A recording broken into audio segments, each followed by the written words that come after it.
Beberapa tahun terakhir, kita makin sering dengar kabar franchise yang tumbang satu persatu. Brand yang dulu kelihatan rame, sekarang tokonya mulai gelap. Tahun 2024 kemarin misalnya, sempat ramai keluhan dari mitra menanti soal penjualan yang terus menurun sampai akhirnya banyak gerai harus tutup. Ada juga Ngikan Yu yang dulu viral karena konsepnya unik dan harganya ramah. Dari ratusan outlet yang sempat berdiri, sekarang jumlahnya tinggal segelintir. Padahal kalau dilihat dari luar, franchise itu kelihatannya aman. Sistem bisnisnya sudah disiapkan, mereknya sudah dikenal, dan seringkali dipromosikan sebagai model bisnis yang bisa jalan otomatis. Tinggal investasi di awal, ikut aturan main, lalu menunggu hasil. Setidaknya, itu yang sering dijanjikan, tapi kenyataannya tidak sesederhana itu. Banyak mitra justru berakhir dengan kerugian, bahkan sebelum balik modal. Ini memunculkan pertanyaan penting. Kalau sistem franchise katanya sudah terbukti dan teruji, kenapa masih banyak yang gagal? Apakah masalahnya ada di eksekusinya atau justru di model bisnis franchise itu sendiri? Di video ini, kita akan bahas bisnis franchise dari sisi yang jarang dibahas. Enjoy! Banyak kegagalan di bisnis franchise sebenarnya bukan terjadi karena orang malas atau tidak mau belajar, tapi karena keputusan diambil dengan informasi yang timpang. Di Indonesia, keinginan untuk punya usaha sendiri itu besar, tapi sayangnya tidak selalu dibarengi dengan literasi finansial yang memadai. Di sisi lain, marketing bisnis franchise seringkali sangat persuasif. Proposalnya hampir selalu punya pola yang sama. Cerita keberhasilan cabang pusat, foto antrean panjang, klaim omset puluhan juta per bulan, dan janji balik modal dalam waktu singkat. Angka-angka ini terlihat meyakinkan, tapi seringkali disajikan tanpa konteks yang lengkap. Masalahnya, banyak calon mitra fokus pada omset, bukan profit. Padahal omset adalah angka kotor. Dari sana masih harus dipotong biaya bahan baku, gaji karyawan, sewa tempat, listrik, operasional harian, dan tentu saja royalti ke franchisor. Bahkan, di banyak kasus, royalti dihitung dari omset kotor, bukan dari keuntungan bersih. Artinya, mau bisnisnya untung atau rugi, setor ke pemilik brand tetap jalan. Belum lagi faktor waktu dan inflasi. Misalnya, seseorang mengeluarkan modal awal 500 juta dan baru bisa balik modal setelah 2 tahun. Secara nominal, uangnya kembali utuh, tapi secara nilai, daya belinya sudah turun. Harga kebutuhan naik, biaya hidup naik, dan uang yang sama tidak lagi punya kekuatan yang sama. Inilah yang disebut time value of money. Uang hari ini lebih bernilai daripada uang di masa depan. Lalu muncul pertanyaan yang sering kita dengar. Kalau franchise itu banyak gagal, kenapa di media sosial kelihatannya sukses semua? Jawabannya sederhana. Kita hanya melihat yang bertahan, gerai yang tutup jarang dipamerkan, cerita kegagalan jarang muncul ke publik. Bahkan dalam beberapa kasus, kontrak franchise menyertakan perjanjian kerahasiaan yang melarang mantan mitra untuk membicarakan pengalaman buruk mereka. Akibatnya, narasi yang beredar adalah narasi yang sudah dikurasi, sukses, rapi, dan terlihat ideal. Sementara itu, ratusan bahkan ribuan cerita kegagalan terkubur di balik perjanjian hukum dan bias seleksi. Dan disitulah banyak orang mengambil keputusan, bukan dari gambaran utuh, tapi dari potongan cerita yang terlihat indah di permukaan. Kalau bicara soal media sosial, kita nggak bisa lepas dari satu fenomena besar, FOMO. Dan FOMO adalah musuh utama ketika seseorang ingin masuk ke bisnis franchise. Kita pernah melihat sendiri bagaimana satu brand bisa tiba-tiba ada di mana-mana. Salah satu contoh paling jelas adalah Mixue. Sampai muncul meme, ada ruko kosong, pasti sebentar lagi jadi Mixue. Banyak orang kemudian mengambil kesimpulan sederhana, kalau semua orang buka dan kelihatannya ramai, berarti bisnisnya pasti aman.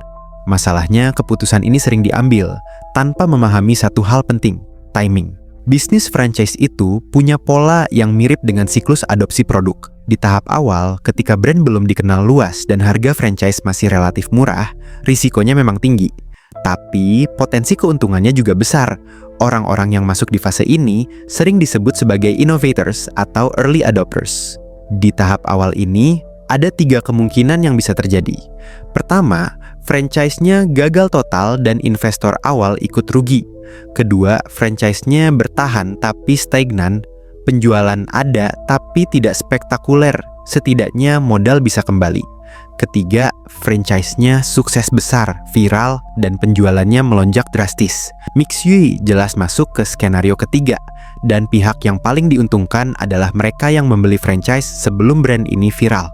Ketika penjualan naik, waktu balik modal jadi jauh lebih cepat, bahkan dalam beberapa kasus, setelah balik modal dan mencapai target keuntungan, franchise bisa dijual kembali dengan harga lebih tinggi. Masalah mulai muncul ketika sebuah brand sudah viral. Popularitas menaikkan permintaan, dan permintaan menaikkan harga franchise. Di titik ini, banyak orang masuk justru karena merasa ketinggalan. Mereka membeli di harga puncak dengan asumsi bahwa performa penjualan akan terus stabil atau bahkan meningkat. Padahal, ketika sesuatu sudah viral, tantangannya justru semakin besar. Kompetitor mulai bermunculan dengan produk serupa, pasar perlahan jenuh, konsumen mulai bosan dan berpindah ke tren berikutnya. Yang sering tidak disadari adalah satu hal lagi. Musuh terbesar franchise bukan cuma brand lain, tapi sesama franchise dengan merek yang sama. Ketika outlet dibuka terlalu rapat, terjadi kanibalisasi, pelanggan yang sama dibagi ke lebih banyak toko. Total penjualan brand memang naik, dan ini menguntungkan franchisor. Tapi, untuk masing-masing mitra, omset justru bisa turun. Kasus seperti ini bisa kita lihat di banyak daerah, di mana outlet satu brand berdiri hanya berjarak beberapa ratus meter. Dari luar terlihat ekspansi besar-besaran, dari dalam persaingan justru makin ketat.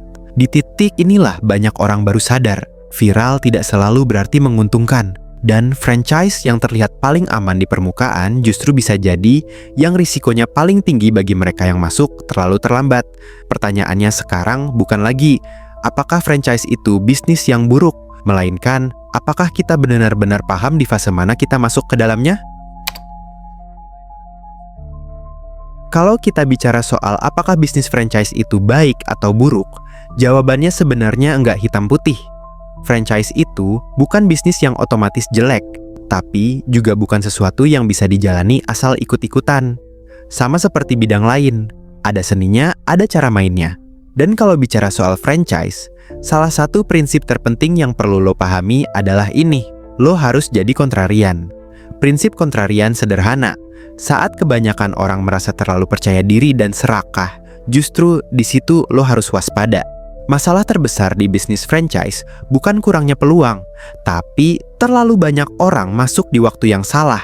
Kalau lo mau sukses di bisnis franchise, lo nggak bisa cuma ngikutin apa yang lagi ramai atau viral. Karena ketika sebuah brand sudah viral, kemungkinan besar potensi keuntungannya sudah terbagi rata. Kompetisi tinggi, biaya masuk mahal, dan margin makin tipis. Di titik itu, banyak mitra justru hanya kebagian sisa-sisanya. Menjadi kontrarian berarti berani masuk ke bisnis yang fundamentalnya sudah bagus, tapi belum ramai. Bisnis yang produknya punya potensi, tapi belum jadi bahan FOMO. Kalau di kurva adopsi, posisi idealnya adalah jadi inovator atau early adopter. Pertanyaannya, gimana caranya menilai itu? Pertama, jangan cuma lihat jumlah cabang, lihat produknya. Apakah produknya benar-benar punya nilai? Apakah dia menyelesaikan masalah pasar, punya diferensiasi, dan relevan dengan tren industri ke depan, bukan cuma tren musiman. Kedua, cek kondisi lapangan. Datang langsung ke outlet utamanya, lihat antreannya. Apakah ramai karena produknya memang dicari, atau karena efek settingan, promo besar-besaran, atau event sementara seperti bazar. Ketiga, cari tahu pengalaman mitra lama. Ini penting. Apakah mereka puas dengan support sistemnya? Apakah komunikasi dengan franchisor berjalan sehat? Apakah ada banyak keluhan yang sama berulang kali? Selain itu, ada beberapa ciri franchise yang bisa dianggap green flag. Misalnya, support system yang jelas, bukan cuma jual brand dan gerobak. Ada pelatihan, SOP, dan pendampingan yang nyata. Legalitas dan haki juga harus jelas supaya nggak bermasalah di kemudian hari. Dan yang tidak kalah penting, kemampuan inovasi produk. Franchise yang sehat tidak bergantung pada satu menu viral saja, tapi terus beradaptasi supaya tidak mati karena pasar jenuh. Tapi di sisi lain, kita juga harus realistis. Menjadi kontrarian artinya lo benar-benar melawan arus. Risikonya lebih besar, lo bisa salah baca tren. Lo bisa masuk ke brand yang ternyata gagal berkembang. Tapi kalau lo benar, imbalannya juga jauh lebih besar. Lo masuk di fase awal pertumbuhan dan menikmati hasilnya saat brand tersebut mulai naik kencang. At the end of the day, masuk ke bisnis franchise itu bukan soal berani setor modal, tapi soal kesiapan berpikir. Banyak franchise gagal bukan karena bisnisnya buruk, tapi karena investornya salah ekspektasi, salah hitung biaya, dan salah timing. Berhentilah jadi follower yang cuma ikut hype, mulai analisis, mulai kritis. Perhatikan bottom line, pahami siklus bisnisnya, dan jangan takut mengambil jalur yang berbeda dari kebanyakan orang. Karena kita percaya hidup itu dimulai dari keinginan untuk terus berkembang, termasuk dalam membuat keputusan finansial yang lebih cerdas. Kalau lo suka pembahasan kayak gini, lo bisa cek video lain yang udah ada di channel ini. Ingat, hidup bukan soal ikut arus, tapi soal paham arah. Thanks.